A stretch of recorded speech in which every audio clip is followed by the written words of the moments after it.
Hey everyone, if you've been looking to master structured knowledge bases, you are in the exact right place. Today, we're going to break down this step-by-step guide to understanding the Protégé interface. If you've ever wanted to build structured machine interpretable knowledge using the Web Ontology language, or OWL as it's known, Protégé is absolutely the go-to development environment. But, well, let's be totally honest about the first time you open it up.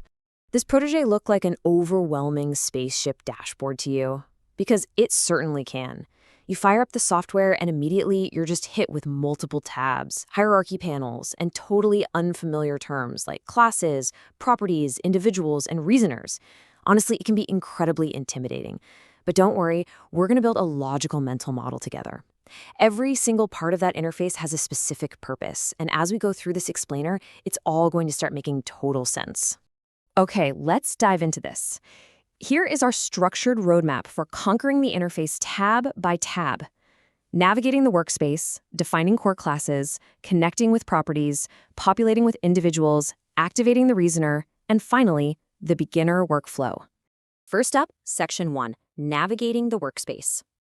When you first open an ontology, you'll see a hierarchy panel on the left and an editing panel on the right. Now, this brilliantly illustrates the absolute golden rule of the Protégé UI. If you remembered literally nothing else about the layout today, remember this. Select an entity on the left, examine or edit it on the right. Protégé uses what's called a global selection model. That just means when you click on a class, a property, or an individual over on that left-hand side, the right side instantly updates to display all the information associated with it. Build that muscle memory, and the interface immediately stops fighting you. Moving right along to Section 2, Defining Core Classes. The Classes tab is where you organize the main concepts of your ontology from the ground up. So a class represents a broad group or category of things. Think of a university ontology, for example. Your classes would naturally be broad buckets like student, course, or person. These usually appear in a hierarchical tree on the left side of your screen. And just a quick note, in OWL ontologies, there is always a top-level class simply called thing, and every single class you create is ultimately placed right under it. Now, here's a vital distinction that trips up a lot of beginners. Confusing a class with an individual. A class defines a broad category. An individual, on the other hand, represents one specific member of that category. So city is a class, right? It's a concept. But London is an individual. It's a specific object. You wouldn't make London a class because London doesn't have subcategories of other Londons. It's just a specific instance. Keeping this distinction crystal clear from the start is going to save you a lot of headaches later. So how do we actually make one? It's incredibly straightforward. Just visualize these exact sequential clicks. 1, open the Classes tab. 2, select the intended parent class on the left. Maybe that's person. 3, click the Add Subclass button. 4, type in your new class name, something like student. And 5, hit enter. That's it. You have just created a class. Once it's selected, the right panel lets you define exactly what this class means, showing what it's a subclass of, what it's disjoint with, and its general axioms. Let's jump into Section 3, Connecting with Properties. Isolated concepts are great, but an ontology really needs relationships.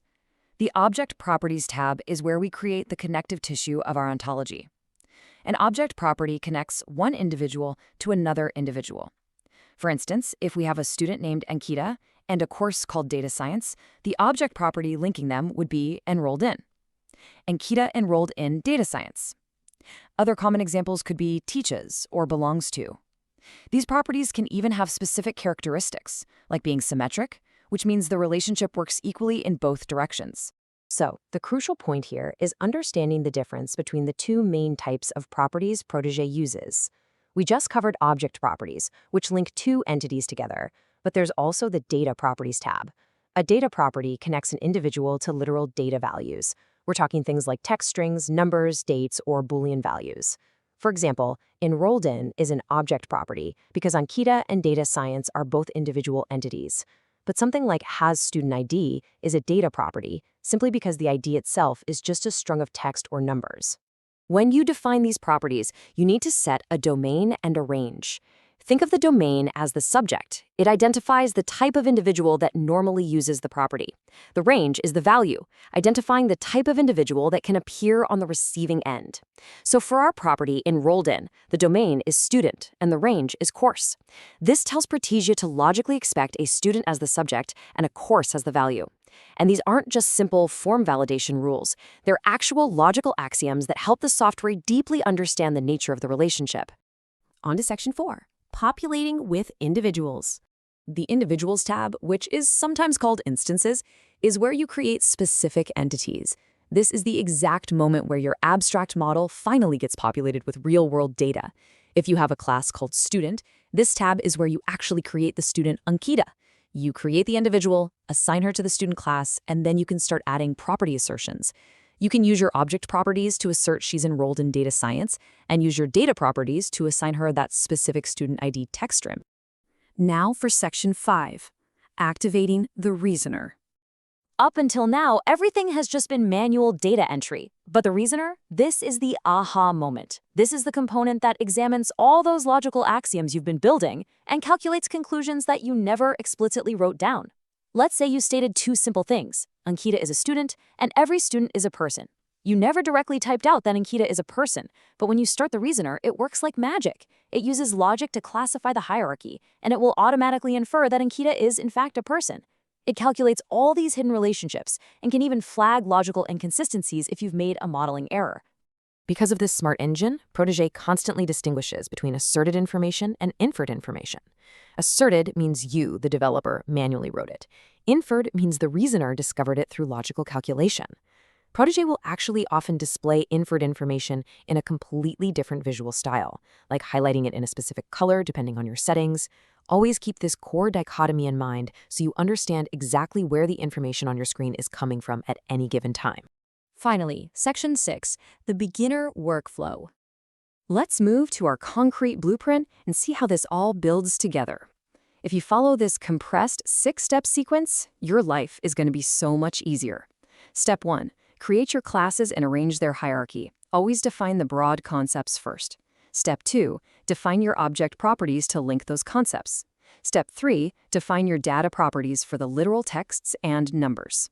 Step 4, add your individuals and assert their specific properties. Step 5, run the reasoner to check for logical consistency and see what new knowledge was inferred. And finally, Step 6, save the ontology in a standard format like RDF/XML or Turtle. A quick pro tip. Don't try to create massive amounts of individuals before your classes and properties are rock solid. And definitely don't ignore the reasoner until the very end. Run it regularly. So, what does this all mean for you? Protégé is not just a standard application. It's a robust environment for building machine-interpretable knowledge. The entire interface becomes manageable when you approach it with this 5-question mental model. What are the concepts? Well, those are your classes. What are the relationships? Those are your properties. What are the specifics? Those are your individuals. What is the logic? Those are your axioms. And what are the inferences? That's the reasoner. You really don't need to know every single menu immediately.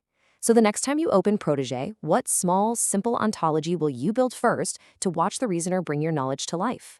Start small, learn it one tab at a time, and watch the complexity fade away. Thanks for joining us today for this explainer, and we will catch you on the next one.